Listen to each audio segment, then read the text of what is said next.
כל התקופה האחרונה המוח שלי מרחף על אוטומט, עובד מ9 עד 5 בתחפושת של מבוגר, מחפש את הבלגן שישבור לי את השגרה, כי הזמן שלי יקר מכדי לסדר את הברדק שיושב לי על הראש ועל הלב ובמטבח.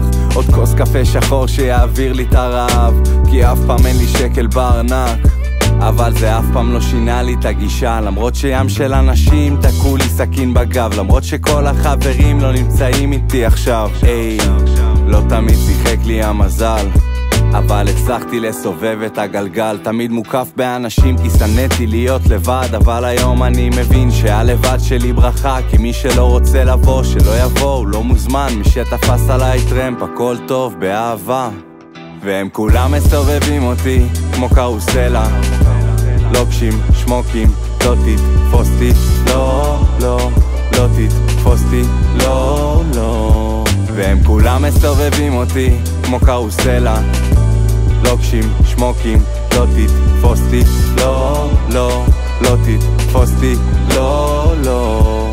אנשים שמתקרבים ומתרחקים לא יכולים להכיל, איך אני מסביר שמשתחרר לי הקפיץ, טס 220 על הכביש המהיר, אני לא רואה אף אחד, אני לא רואה את עצמי, תוך כדי תנועה מקליט שטויות בפלאפון, לרוב זה לא יוצא לי טוב, אבל אם יש לי ביט אז אני עף איתו, מנגן לסרנדה והרמטיקו, רוצה הביתה או יותר נכון למקסיקו.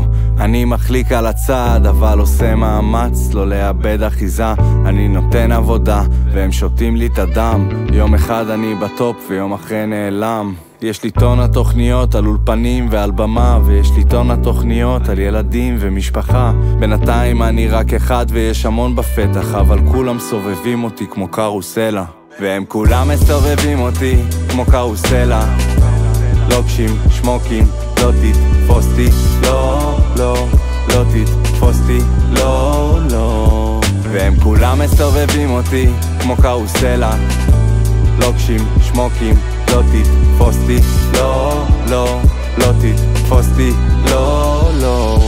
והם כולם מסובבים אותי כמו קרוסלה, לוקשים, שמוקים, לא תתפוס